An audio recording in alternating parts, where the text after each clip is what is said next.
വാർത്ത ആഘോഷങ്ങളൊക്കെ കഴിഞ്ഞു എന്ന് വെച്ചാൽ നമുക്ക് കുറച്ച് സത്യം പറഞ്ഞു തുടങ്ങാം. സത്യം മറ്റൊന്നുമല്ല, കരുവന്നൂരുമായി ബന്ധപ്പെട്ടിട്ടാണ്. നമുക്കറിയാം ഇന്ത്യയിലെ പല ബാങ്കുകളും പൊളിഞ്ഞ ചരിത്രമുണ്ട്. മൾട്ടി സ്റ്റേറ്റ് കോപ്പറേറ്റീവ് ബാങ്കുകൾ പൊളിഞ്ഞിട്ടുണ്ട്. മൾട്ടി സ്റ്റേറ്റ് കിട്ടാ പലതിൻ്റെയും അഫിലിയേഷൻ തന്നെ എടുത്തു കളഞ്ഞിട്ടുണ്ട് റിസർവ് ബാങ്ക്.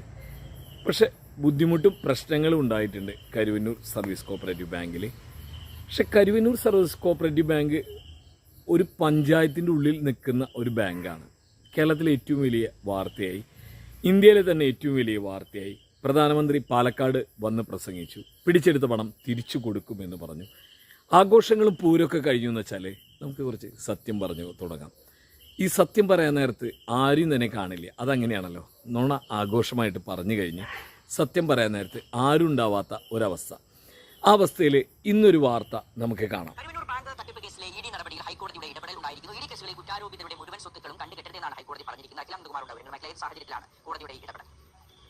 കരുവന്നൂർ തട്ടിപ്പ് കേസിൽ പ്രതികളായിട്ടുള്ള തൃശൂർ സ്വദേശികളായ ദമ്പതികൾ അവരാണ് ഹൈക്കോടതി സമീപിച്ചത്. അവർ ഹർജിയിൽ പ്രധാനമായി പറഞ്ഞിരിക്കുന്നത് 2014 ഈ കുറ്റകൃത്യം നടന്നതാണ് ഇ ഡി കണ്ടെത്തൽ. പക്ഷേ തങ്ങൾ അതിനു മുൻപ് സമ്പാദിച്ച പല സ്വത്തുക്കളും ഇ ഡി നടപടിയുടെ ഭാഗമായി കണ്ടുകെട്ടുകയാണ്. അത് അനുവദിക്കരുത്. PMLA നിയമത്തിൽ ഇല്ലാത്ത വകുപ്പ് ചുമത്തിയാണ് ഇ ഡിയുടെ ഈ നടപടി. അതുകൊണ്ട് അനധികൃതമെന്ന് ചൂണ്ടിക്കാട്ടി ഈ നടപടി ഹൈക്കോടതി റദ്ദാക്കണമെന്നായിരുന്നു ആവശ്യം. അത് പരിഗണിച്ചുകൊണ്ടാണ് ഇപ്പോൾ ഹൈക്കോടതി പ്രധാനമായ ഒരു ഉത്തരവ് പറഞ്ഞിരിക്കുന്നത്. പ്രധാനമായും ഈ ഹർജിക്കാർ തൃശൂർ സ്വദേശികളായ ദമ്പതികൾ 97, 99, 87 കരസ്ഥമാക്കിയിട്ടുള്ള സ്വത്തുകൾ 2014 രജിസ്റ്റർ ചെയ്ത കേസിന്റെ ഭാഗമായിട്ട് കണ്ടുകെട്ടിയിരുന്നു. പക്ഷേ PMLA നിയമം വന്നത് 2002 അതുകൊണ്ട് മുൻകാല പ്രാബല്യത്തിൽ ഇവരുടെ സ്വത്തുക്കൾ ഈ കേസിന്റെ നടപടി ഭാഗമായി കണ്ടുകെട്ടുന്നത് അനുവദിക്കുന്നത് വ്യക്തമാക്കിയിട്ടാണ് ഇപ്പോൾ ഹൈക്കോടതിയിൽ നിന്ന് ഈ ദമ്പതികൾക്ക് അനുകൂലമായ ഒരു ഉത്തരവുണ്ടായിരിക്കുന്നത്. കരുവന്നൂർ തട്ടിപ്പ് കേസിലെ പ്രതികളുടെ ഹർജി. കരുവന്നൂർ തട്ടിപ്പ് കേസിൽ ഇപ്പോൾ തൃശ്ശൂരിലെ കുറേ ആളുകൾ പ്രതികളാവാം. എങ്ങനെയാണെന്ന് വെച്ചാൽ അത് ആദ്യം തന്നെ അവിടെ നിന്ന് ലോൺ എടുത്തവരായി വരികയാണെന്ന് വെച്ചാൽ അവർ പ്രതികളാവും.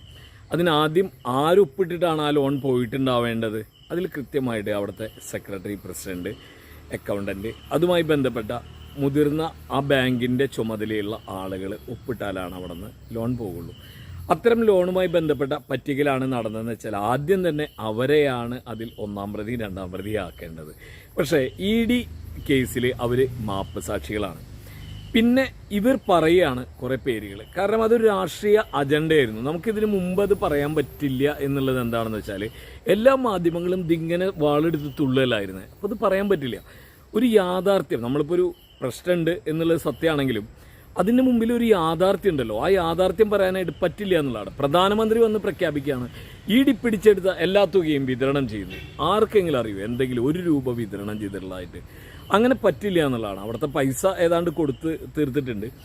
അത് എങ്ങനെയാണെന്ന് വെച്ചാൽ അവിടെയുള്ള വരുമാനത്തിൽ നിന്നും അതുപോലെ മറ്റ് ബാങ്കുകളുടെ സഹായത്തിൽ നിന്നൊക്കെയാണ്. അത് അതിൻ്റെ ആസൂത്രണത്തിൻ്റെ ഭാഗമാണ്.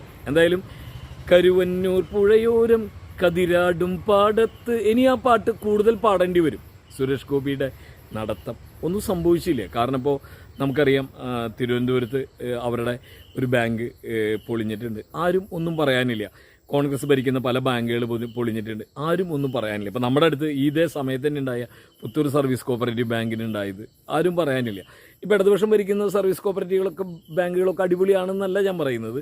അവിടെയും പ്രശ്നങ്ങളുണ്ട്. ആ പ്രശ്നങ്ങൾ ഇങ്ങനെയല്ല തീർക്കേണ്ടത്. യഥാർത്ഥ പ്രതികളെ ശിക്ഷിക്കുക എന്നുള്ളതാണ് അതിൻ്റെ ഏറ്റവും ശരിയായ കാര്യം. ഇവിടെ അങ്ങനെയല്ല നടക്കുന്നത്. ഇതൊരു എന്താ പറയുക, ആഘോഷമാണ്. മാധ്യമങ്ങളും ഇ ഡിയും കെ ഡിയും ബി ഡിയും ഒക്കെ ചേർന്ന് നടത്തുന്ന ഒരു ആഘോഷം.